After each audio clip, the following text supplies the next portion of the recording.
Hello. Welcome back to the Christian Outpost Podcast. I'm Dustin. And I'm Clifton. All right. So we're back here for part 2. Yes. We left off last time. We were talking about creation and evolution. I think one of the last things you were talking about, is that's kind of what you were in the realm of believing. So I guess that's what we're going to touch on today. Christianity, creation, and Darwinian evolution. Yes. All right. So, Cliff, I'll let you kick off. Why do you choose to believe in Darwinian evolution? Sure. So, evolution, in my opinion, is not necessarily how he puts it. Evolution, in my opinion, is the mutation factor of just the human genome is the best evidence of evolution. So let's put human traits evolve for climate and situations, just like African American skin color got darker because they're closer to the equator. Some certain people have more hair on their body than others, especially like facial hair. So when I think evolution, I think that. Not necessarily we came from, monkeys or this or that. I don't think that there are 100% evidence to say that. But what I do think is that evolution, in my opinion, is we evolved over time, and their factual basis is like mutation of genes. Just a great example, you talked earlier, cancer. Cancer, is skin cells multiplying out of control, and a lot of times radiation causes that. But radiation causes mutations in genes. So, to say that we as a species or animal, don't evolve, then I think that's being disingenuous. That's my view on evolution. Well, looking at it critically, one of the things that I think maybe you do or you don't agree with this, but Darwinian evolution hypothesizes macro evolution, which is you come from an amoebus from the sea, all life forms generated from a single cell organism, that the non-living material became living material, and from that you have this, what we have today over billions and billions of years. So to me, what you just said is that you don't really think of macro evolution, but you're on a micro adaptation. Mm-hmm. So you technically don't believe in Darwinian evolution. I think parts that he got wrong is probably a good observation, but I don't think that all the facts are there to say, we started out by example, an asteroid hitting Earth, had bacteria got in the ocean, and then we just evolved over billions of years. That's possible, but I don't think that life supports that. I think something had to create us, okay, but I don't think we were in human form, 6 million years ago. I think it's possible caveman. What form did you think that we have? Sure, I think DNA evidence shows that we're closely related to apes, but I think we've not even found what we really were. Because it's just, I think we were a humanoid creature from the beginning. If you look at the Bible, Adam and Eve, I don't think we are as we look at today. I think Adam and Eve was a long ancestor before, like what we are today. Because we put it as Adam and Eve was humans. I don't think Adam and Eve was humans. If you look at the Bible that way, I think everything evolved, if you look at it that way, from them. That because you can't look at science like we have proof that cavemen existed, okay? Well, and we know that there are different genomes beside Homo sapien. So, well, there's different genomes, but there's actually no physical evidence of. I mean, there is evidences of people living in different areas, different fossil records of people living in different areas, but that's not to say that these people are Neanderthals or that they're cavemen per se.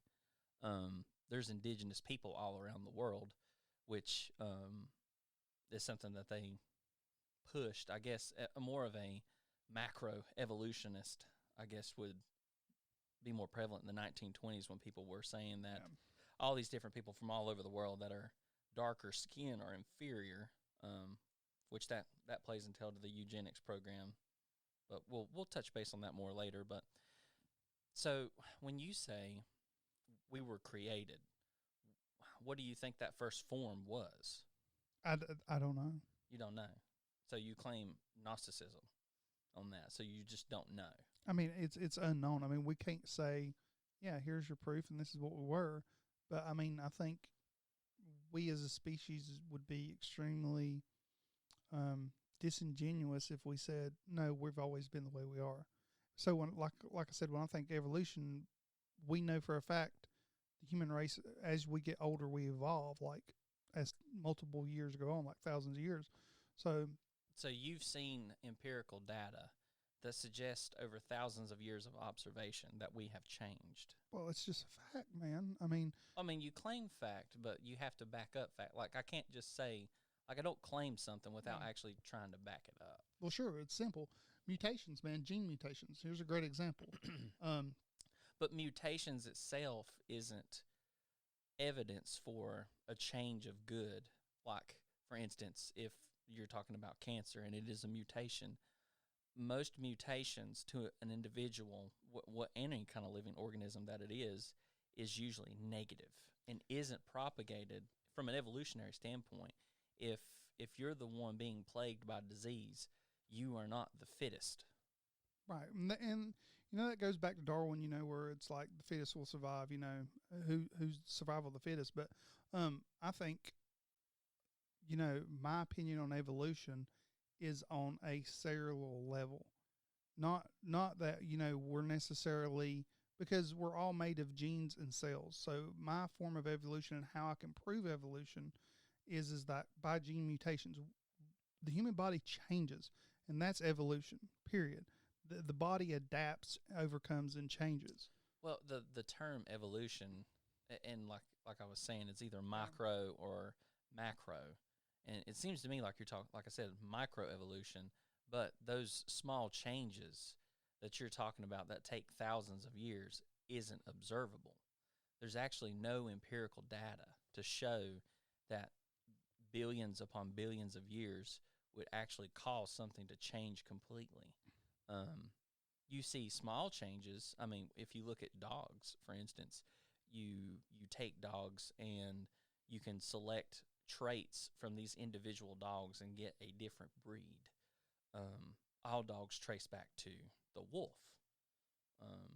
They look at the genome. They know that there's one kind of dog that they have a common ancestor in. And I've heard some people argue, that's another case for biblical of the ark, that if there's one kind of animal, one kind of dog on the ark, that's possibly what has spawned from that. And that would be adaptation and not evolution. Yeah, I disagree. And I disagree because genes, when we think of evolution and how you're saying micro, that's over, or macro over time, that's done by genes and it's done by mutations. And so how do you observe that? So you say thousands of years, but we've not been studying genes for thousands of years. Sure. I mean, the genome wasn't mapped until the 1980s? Yeah. 84, somewhere around in there? Well, I mean, we all have chromosomes. What is it, 128 or what is it, 126? No, I think it's like 40-some. You have 40-some different chromosomes. Okay. Well, people have extra ones. And basically we're in the infancy of understanding, the human body. But I think everybody is different, is what we like to think. But there are a lot of similarities, but there are some major differences. And those major differences, are mutations or the human body adapting to environment. And in my opinion, that is evolution. And you want to call it micro, but that's the best evidence that we have, because we can simply say, man, I don't have to have 1,000 years of data to say the human body changes. We know the human body changes. But what's the degree of change? Because from an evolutionary standpoint, if you're claiming evolution, Yeah. What's taught in school today, what your kids will be learning, is Yeah. that man was once something that walked on all Well, there's fours. no evidence that supports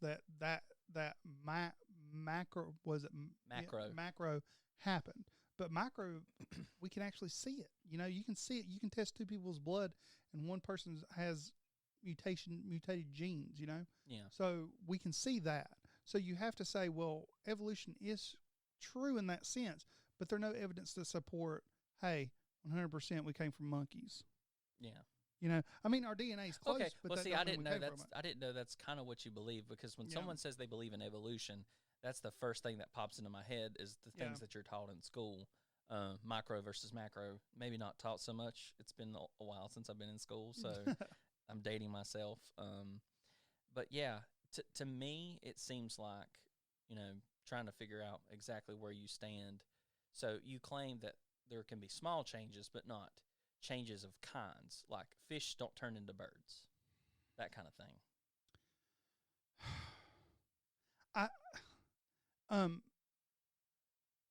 They're the argument that scales could be feathers at one point in time. There are arguments, that, But those arguments are fallacious, I would say. right. But, evolution is, in my opinion, it is straight based on genes and mutations. Period. Genes and mutations. Yeah. So you're arguing for adaptation, essentially. Yeah. Okay. Well, Well- because I mean, it's crazy to say that, we as a species do not evolve, or our knowledge and understanding does not become greater as we have better means to keep recordings of data. Well, I mean, when it comes to a physical standpoint, is what I'm getting at, and that's what most people would claim, not a knowledge standpoint. Yeah. Obviously, our knowledge is constantly increasing, especially as the technology Yeah. has gotten to where we can store stuff. Yeah. The concern nowadays is who's manipulating the past documentation, Yep. which is kind of scary. But side note, that so talking creation and evolution. So what do you think started in the beginning? Like where is the origin of the universe in your worldview? That's a really good question, and I don't know if I have the answer for it. So you don't have the answer for it. I mean, nobody. If anybody says this is a guaranteed whatever happened, you're a crazy person. I would dare say that I take God's word as God's word, that it is inspired by the Holy Spirit, that men wrote down, that this is something that we can hold to in steadfast and true. I mean, if you have the recording of Noah, he's writing the first books of the Bible. He's only removed from Adam, I think, less than 200 years. And people claimed, in the Bible, as they're saying, they're living hundreds of years. Which, I mean, if the earth is brand new, the earth is a new creation, there's obviously not the same amount of toxins. There's not the same kind of erosion. There's probably a lot of things that we've unearthed from, and stuff that has mutated over time. You're talking about that adaptation, even from a germal standpoint,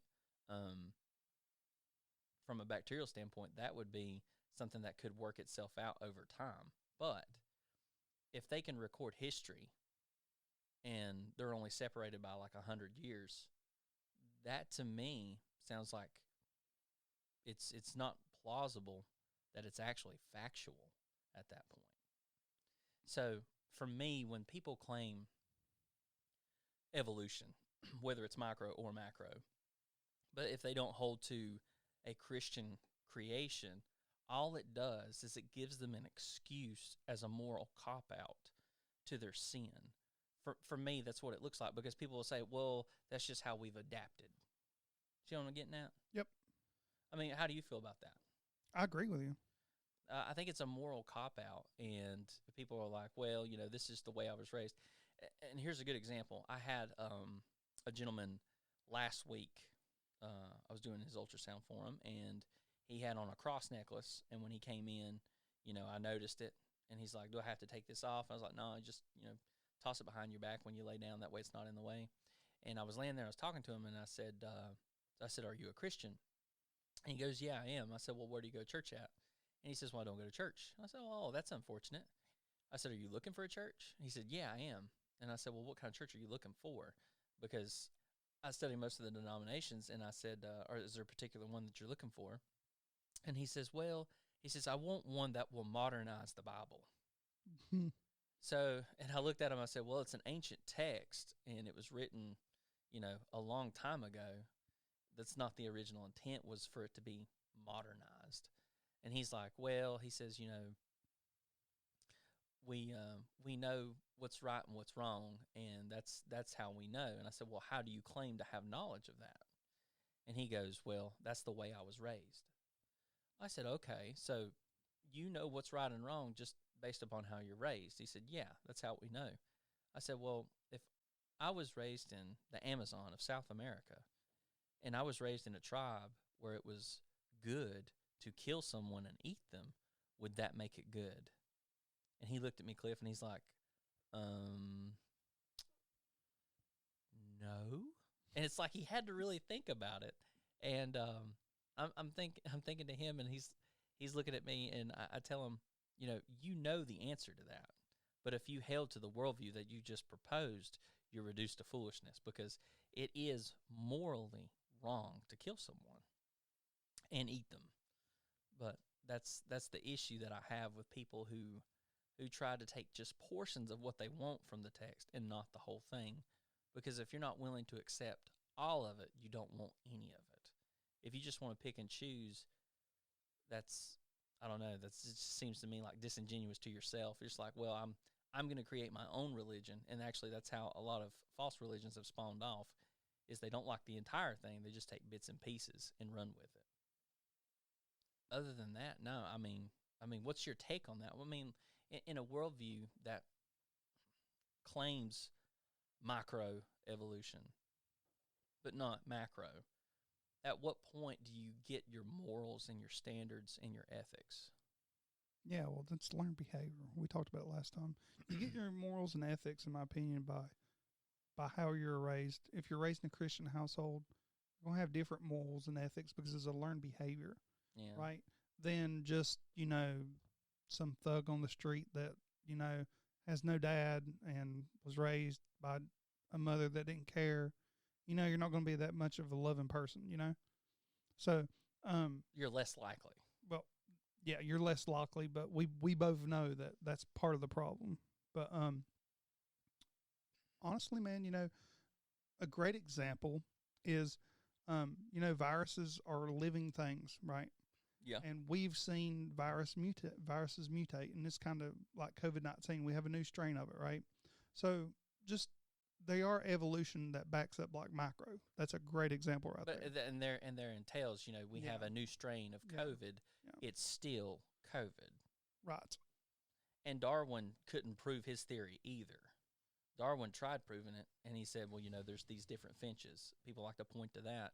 There's these different finches on different islands. One has a shorter beak, one has a longer beak. Yeah. And yet they have, similar color patterns, and yet they're distinct and unique. But at the same time, you go, well, yeah, that's adaptation. That's not evolution. Yeah, it's gene mutation. It's adaptation. But, we have to give the man props for, in the sense that he's seen a pattern, and he was wrong in his thinking was right in some ways, and in other ways it was wrong.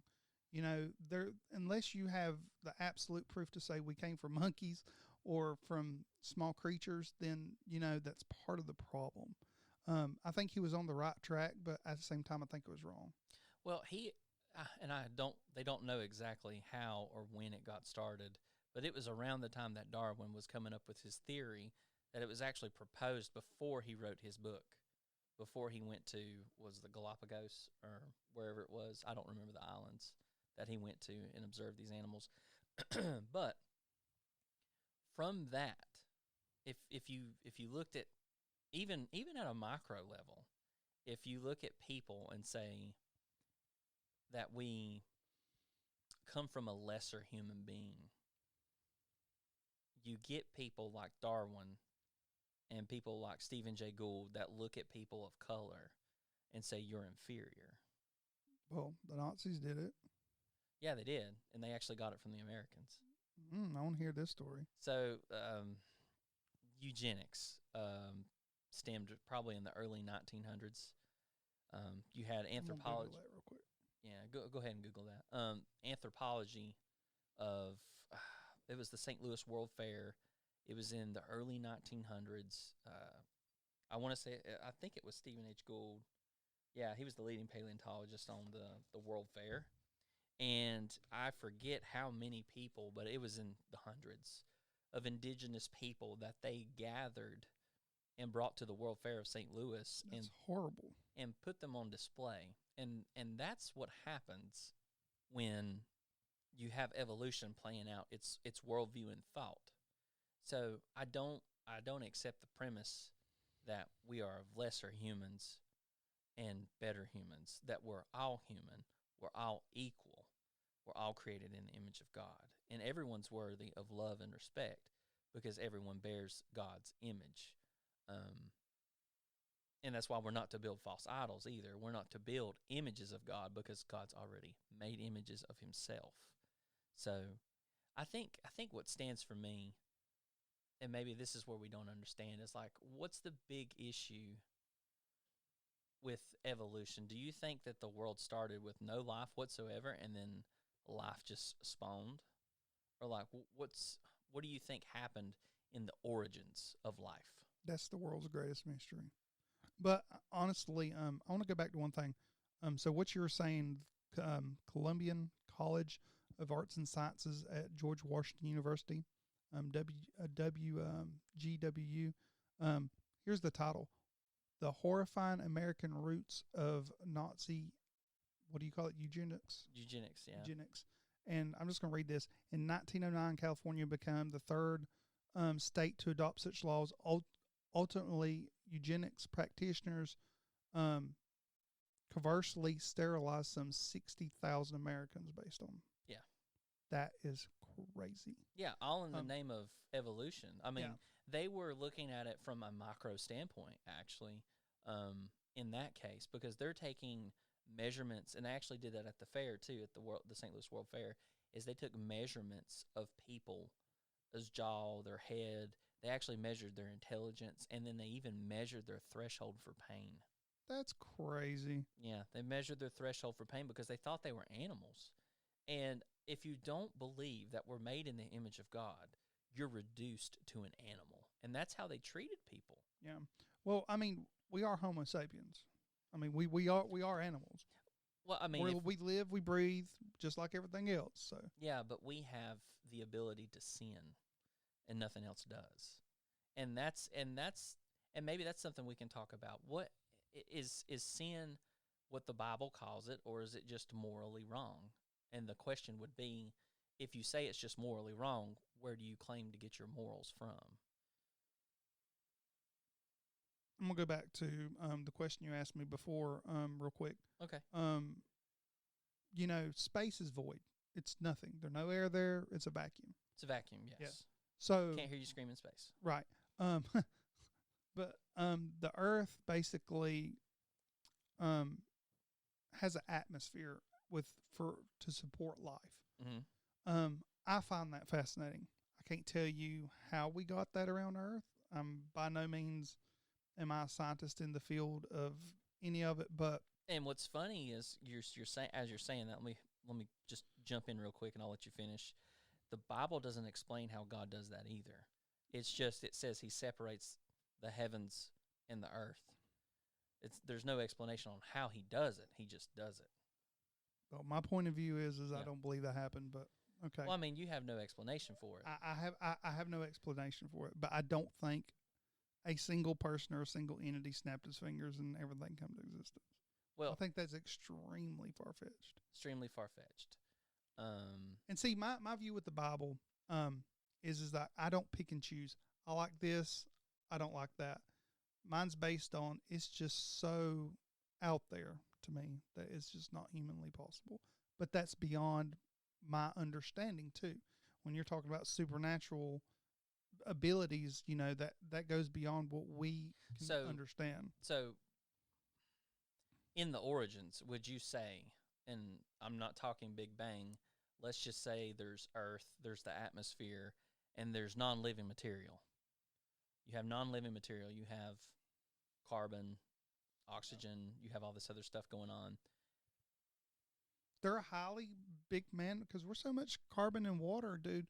They're a highly big possibility, just like chemistry, that over time, we were created, man. And that's just what puzzles me is that you say created, and for something to be created, there must be a creator. Well, when you look at a building, you don't look at the building and say, "Wow, that's a fascinating building. I wonder how it got there." And that's the thing too. When you look at creation, it says in Romans 1 that He's made Himself known through the creation, that it's undeniable.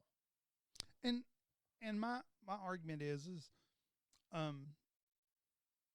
the universe, we think we're the only life out there. And that's part of the problem I have with the Bible. Like, we are the only things. The universe is way too big for us to be by ourselves.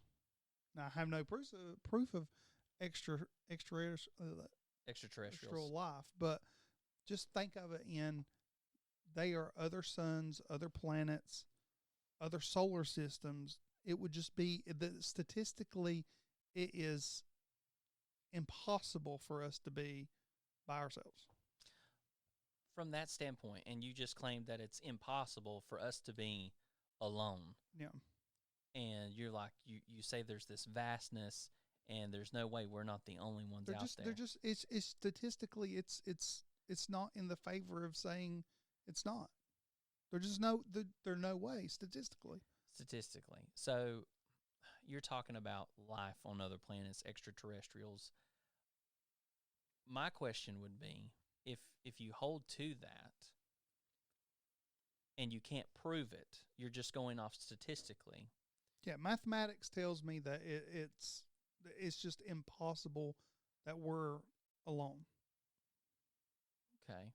So you just claim a mathematical equation. Do you know the mathematics behind that? Sure, statistics. You can simply say, look, if you have multiple solar systems, they both have suns, they both orbit around them, they both have an atmosphere, they both of them have water, you're going to have life. There's no guarantee of that, because I can give you all three of those things, and there's no guarantee of life. Go ahead. From a laboratory standpoint, even if I gave you a laboratory to do this experiment in, the chances, and this was done back in the 80s. It was back in 1981. Yeah, 1981. It was evolution from space, and I think it was some mathematicians. These weren't Christians that got together that said the simplest life form that they can find has at least 100 proteins in the cell to actually make that cell up. The chances, using random theory that they come up with, for one protein to come together, just one, is 10 to the negative 20th power. That's pretty high odds. That's pretty high. That's 20 zeros in front of a 1. Yeah. That's for one protein, and you need 100. So it actually is 10 to the negative 2,000th power. So 2,000 zeros in front. And then for that cell to actually be functional, even further, pushes the equation up by another 2,000, which actually makes it 10 to the negative 40th thousand, which is infinitesimally small. You can't think of things that small. I mean, that's true. That's astronomically, and that's inside of our atmosphere that we have now. Right. That's not saying like Titan off of Jupiter, and it's nitrogen and whatever else it's got going on. I know it has nitrogen on it because a lot of plants do, but that was but gravity. Here's the thing: gravity plays into limiting our ability on Earth to do certain laboratory experiments. That's why they use the International Space Station for certain things. So I'd like to see that experiment again in a void. It's probably less. Yeah. But I mean, still, I think that's one of the greatest mysteries, man. And my opinion on the matter, is statistically, again, it's extremely small for us to be alone. I would say yes, we're not alone. I would say that God created us. And see, I know you laugh at that, but you're begging the question. I ask you for evidence, and you're like, well, you ask me for evidence. It's like, there's no evidence for God, and therefore there is no God. And you say that there's intelligent life, yet there's no sign of intelligent life, and yet you beg for me to accept it. So you saying there's intelligent life just because theoretically it's impossible for us not to have it is basically fideism, is that you believe it because there's no explanation for it, and other than the fact that it's probably likely, and you've never seen it, therefore you believe it, which is something I don't claim. I don't claim to have fideism as my background. I claim it as an actual fact and knowledge, and I can prove it. That's the claim, because without God, you cannot know anything. Mm, I mean, I mean, the human race. I mean, we don't see animals have religions, man. The reason, the reason behind it, right? But the point behind it is, man, is you can't take the Bible word for word. You can't do it, in my opinion. It's my opinion. You just can't take it because there are a lot of things out there. It's just too far. It's too far out there. And I think a great example, like I said last time. Wait a second. You're saying to me that the things in the Bible are preposterous. For instance, Baal and his donkey. The donkey talked. Why would you have an issue with a donkey talking? It's an animal. Are you not an animal? You're an animal talking right now on a microphone. I mean, it is true we are animals and we are talking, but still. Yeah. So what's the issue with a snake talking?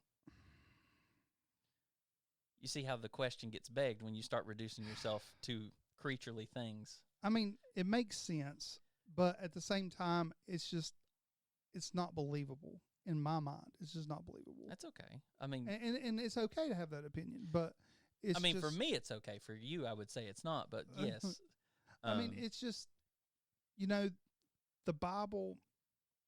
They're like we went in last time. They're errors and everything, and I just can't put a stamp of approval on something that, it's just out there, man. A lot of things in it's out there, like evolution, with how we evolved with God snapping his fingers and creation. It doesn't say story. he snapped his fingers. Well, that's my opinion on it. And my see, that's where opinions start getting you false information. Well, it's just not believable. It's not believable, man. I mean, they say don't read everything, don't believe everything you read, and I think that's good advice. Well, I think did you read that somewhere? Have you ever heard of the story of creation? Story, yeah. Well, you said don't believe everything that you read. Yeah. Did you read that? With the Bible, how I was taught. No, I mean as like a the child? saying, you can't believe everything that you read.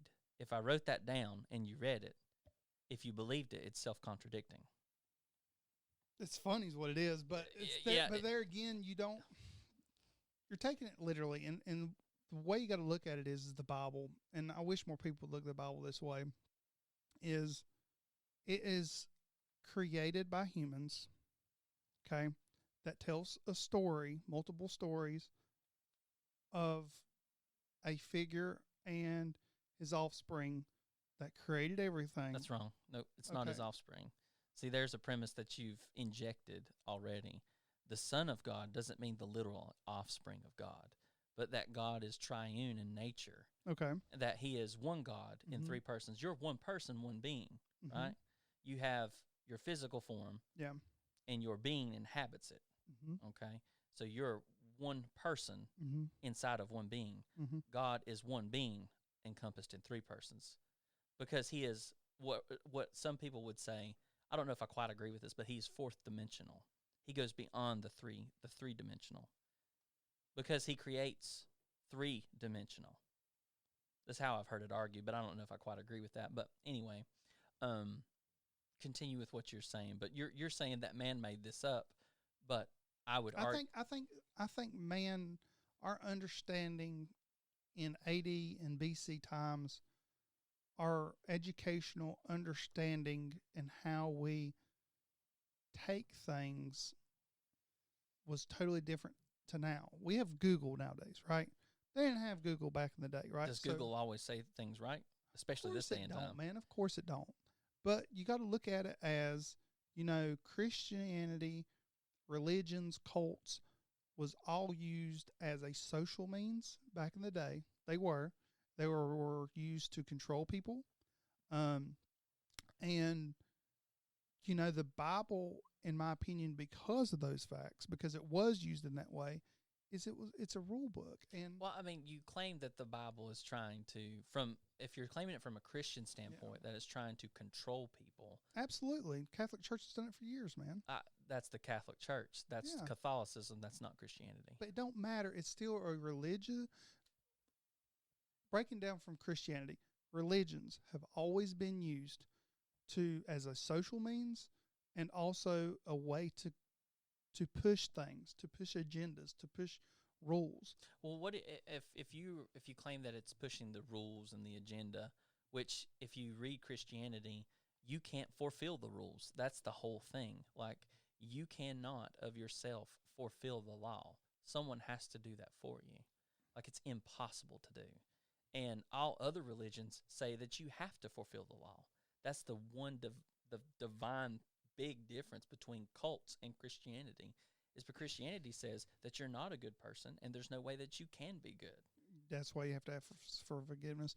I think, it just makes more sense to me that through human time and history, that's how it's been used. And I think the Bible is a really good story in history of how we possibly evolved. But at the same time, if you take the Bible as everything that's in it is 100% accurate and it is what it is, then, there's no debate on it. That's why we wouldn't even be here. But that's the greatest question we have on earth is where we came from and how everything got started. Now, us as humans, we've said, this is how it is. This is the Bible. This is how we came. Let me just beg the question here. Is there a possibility that there is a God? Yeah. There's a possibility I'm wrong. There's a possibility that there is a God. If there is a possibility that there is a God, and he is all-powerful, all-knowing, all-loving, all-justice, all-wrath, perfectly, he's a perfect being, does it dare stand the chance to say that he has the ability to communicate with his creation? I would say yeah. And I'll tell you why. I think, they are things we don't understand. And what I mean is, well, the Bible says that there's things that are hidden from our knowledge for us not to know. Not right now, anyhow. I mean, the way we have to look at it, man, is objectively.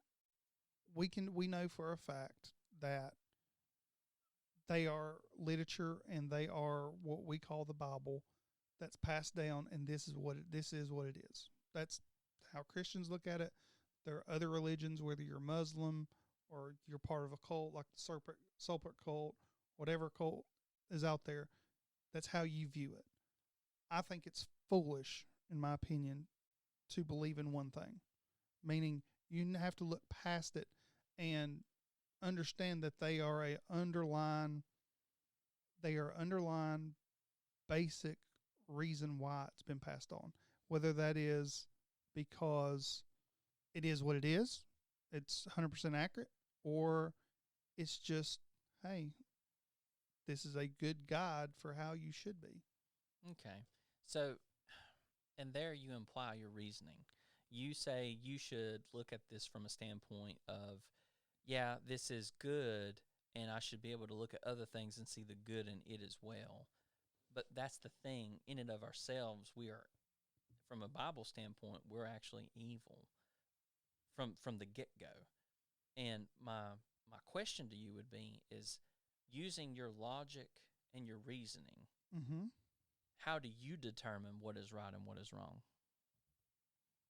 Usually that goes down to learned behavior and ethics of how you were raised. So learned behavior. Learned behavior drives ethics. Period. If you, like I said, if you last time, if you were raised by a used car salesman and he was slimy, you would probably be able to sell stuff, okay? Because it's learned behavior, and you would probably use tricks and manipulation just like he did. Okay. I mean, that's a good observation. If that's an ethics are learned, yeah, and that makes your each individual experience of ethics subjective as morals. And see, that's where we go back down the rabbit hole from last time. Yeah. So, and that's the folly that the Bible speaks of, is that when it says that you answer the fool according to his folly, lest he be wise in his own eyes, that does not mean that you're stupid. It doesn't mean that you're not intelligent. It's a moral charge. It says that you morally cannot compensate for your worldview. And so when I ask someone, how do you know what you know? And you'd say, I know because that's the way I was raised. What if you were raised this way? Would that make it right? And they're like, well, no. And it rolls back to that. Without God, you are morally foolish.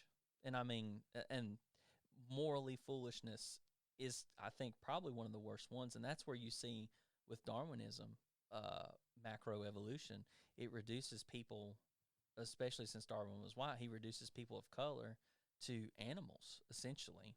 And given a worldview without God, everyone's an animal. And if it's micromutation, it still begs the question that people are inferior to other people. I think religions cause a lot of problems throughout history. Oh, I'm not saying that people practice religion perfect. I don't actually think religion does a lot of people any good. I think that you have to submit to the Lord when he sends the Holy Spirit into you and you submit to him and he saves you. That works all of him. And then once you're saved, you're changed. It's that reference in the Bible that everyone says around here, especially in the South, you must be born again, in John chapter 3, when Jesus is talking to Nicodemus. And he's perplexed. He's like, what do you mean, born again? How does a man enter into a womb a second time? And it must be born of the Spirit. And the Bible teaches that those that aren't saved are spiritually dead. That's in Ephesians chapter 2. And this is the thing that gets me, we're talking about the scripture and everything, and you say it's a rule book. It's written by several different people, but from a book that's been written from 66 different books, from dozens of authors, none of them conflict with one another. The consistency through hundreds of years of writing, and even the transmissions of the New Testament, which I haven't studied Hebrew yet, in the Hebrew Testament, which I plan on doing that next, it's consistent. There's nothing of antiquity that is on par with the Bible. It's astronomical. As a matter of fact, some people say it's almost supernatural how well it's been preserved. And like I said last time, we talked about the errors. Yeah. They're minor. They're really minor. But there again, Paul going north and Paul going south, that's a big difference.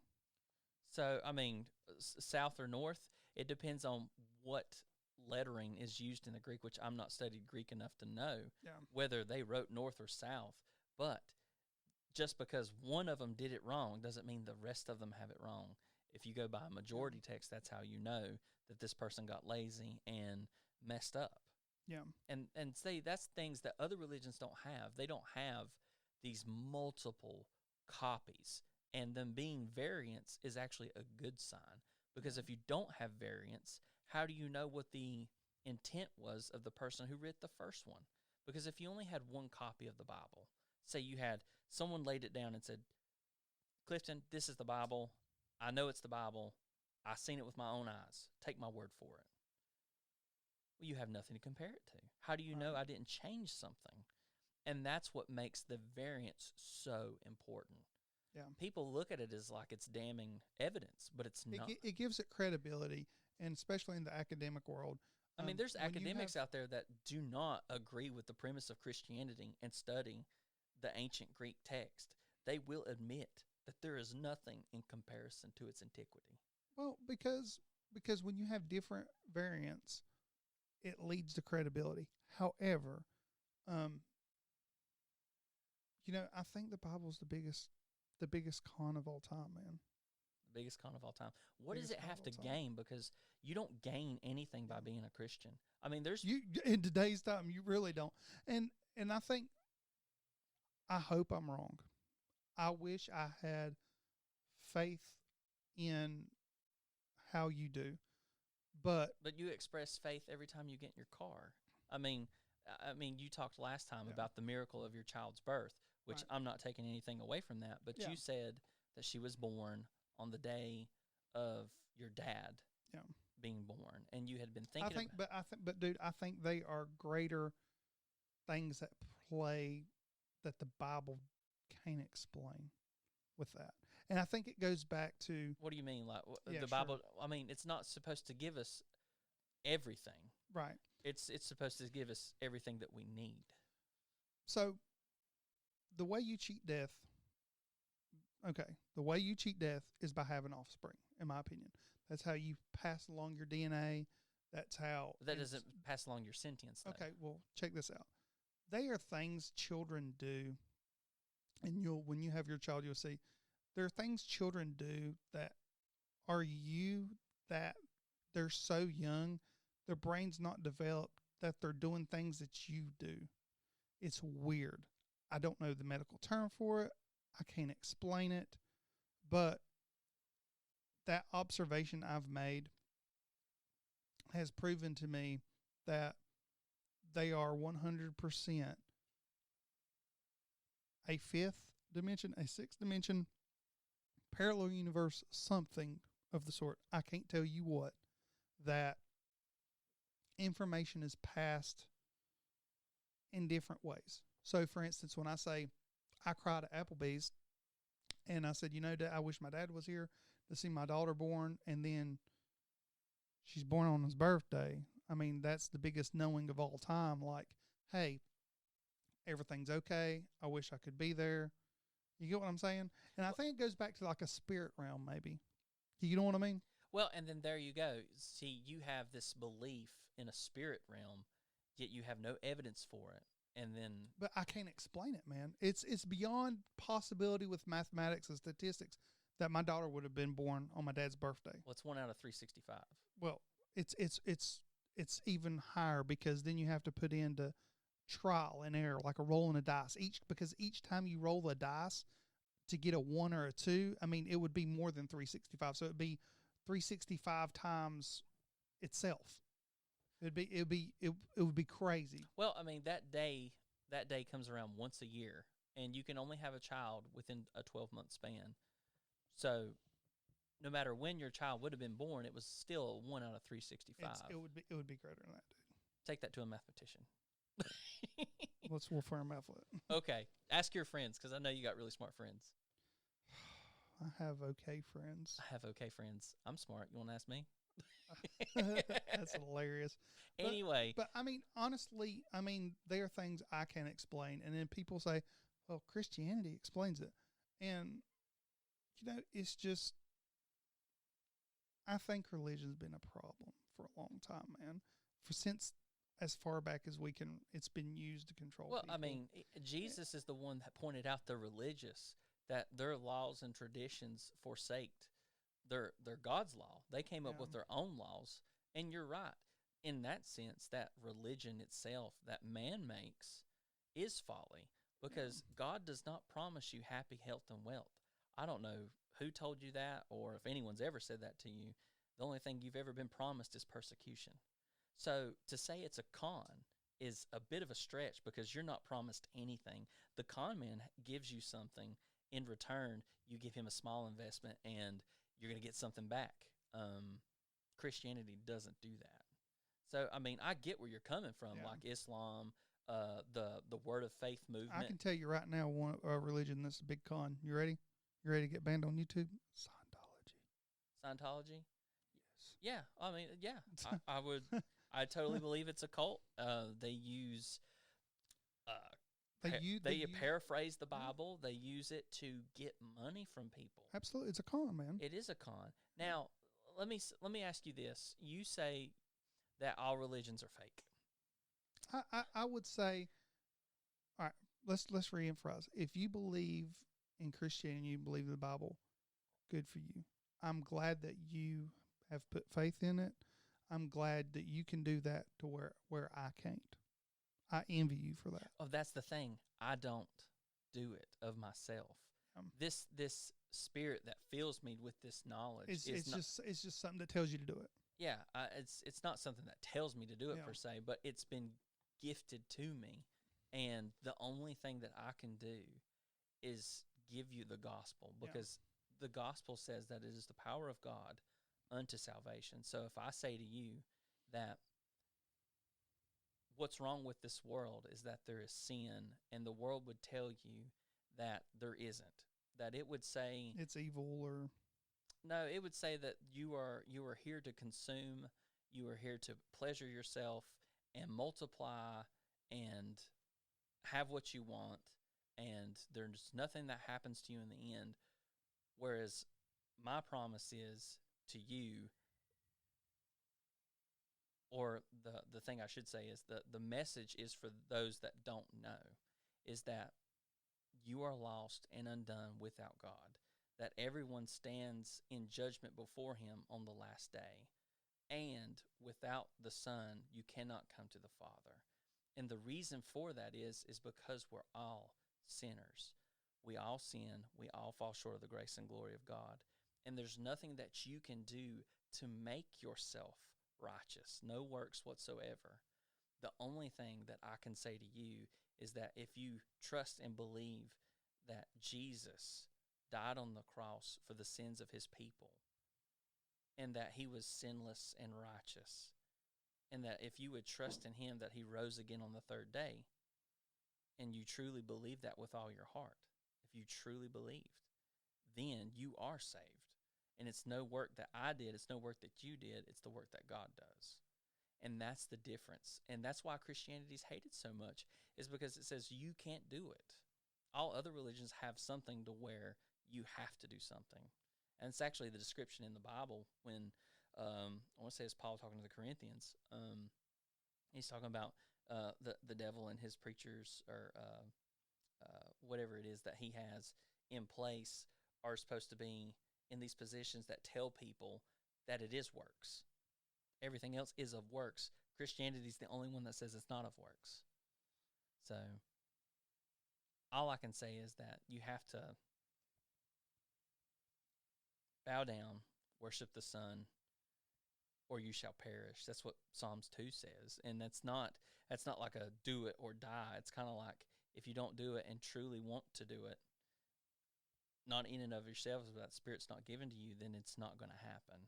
And that's okay. I'm okay with that. And I've come to terms and grips with that, and that's hard to swallow. But I love the Lord. He is the potter. I am the clay, a vessel made unto honor, nothing that I did of myself. But it's because of what he did that I have this righteousness gifted to me that I've never earned. And to say that it's blind faith, or you would say that you wish you had the faith that I had, I wish I could have given you my faith. yeah. I just hearing you say that, it's just I pray for you. But you And but you have, what I mean by that is it's just I'm not my mind. I'm not mentally able to process that. I'm not, because it's just I'm not going to believe everything I read in certain parts of the Bible. It's just impossible, man. and like it's, and like it's I said, horrible, but at the same time, because I was raised the way I was, it's just it's unbelievable, man. well, the only thing I can offer you as a friend is to say that I love you, Of course, man. and we're still friends even after this. And I hope people have stuck around to the end, because this has been fun. I Yeah. enjoy this type of stuff because I love you and I want you to know the truth. And hopefully, I pray that God would open your eyes to see it someday. And it to me, like, I see your family and I love them too. And I just have a deep yearning for you guys to come to that truth and faith. And maybe it's not you, maybe it's someone else, but maybe somebody else will hear this and get something out of it. But I just know that if it weren't for what God's done, I wouldn't be here today talking to you like this. And it's all out of love. And I don't know if you have any friends that would love you this much to tell you the truth, is that you're not good enough. You're never good enough. And no matter what you do, it's not going to make you right with God. And the only thing that makes you right with God is Christ. And it's believe and repent. It's the acknowledgement of your sin and the repentance of it and wanting to serve him. And I just pray you come to that. And I just want you to know that you're my buddy. Yeah, man. Look, pal. Well, how was that? Did you have fun? Yeah, we got to plan a topic for number 3. Number 3? All right. Well, listen, guys, we appreciate you sticking to the end. Love you. God bless. Share this with your friends and family. Maybe this will be a blessing to you. Maybe this can be a learning experience for you. But listen, love you. Appreciate you. Share, like, and subscribe. And thanks for listening.